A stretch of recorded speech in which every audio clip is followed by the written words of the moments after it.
Mga nag-park sa salakyan sa gawa sa mga eskwelahan sa Bacolod City, gain pangkuha sa LGU. Yaring nagarat sa nakabalita.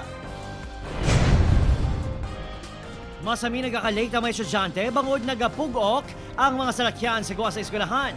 Mayor nga kabangdanan ang mga nag-park ka pribado ng salakyan kaag tricycle. Tikiti, hindi ka lagwa. Dasan kayo nga kutungod sa lakyan nga pundong. Doga stagnant balaw. Sumungad daw, talalupang doon nga naghawa na ang Dalner na isakop sa Barangay 16, Bacolod City. Ini matapos, ginumilian na sila sa LGU kung mag-park umpisa kahapon.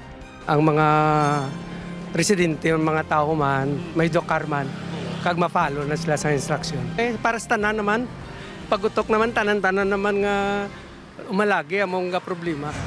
Naglabot sa mga sobre 50 ka mga e-bike sang pang-impound sa Bacolod City, subong Hunyo, kalabanan sa mga illegal nga nagabiyahe.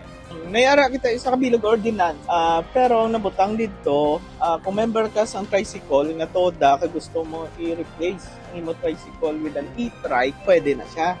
Ginpakikangutan sa LGU barangay officials nga mag-regulate sa mga e-bike kag dumilian nga magbiyahe ang koloro. Opol, Karinal Casillo, Adrian Pretos, ang naga.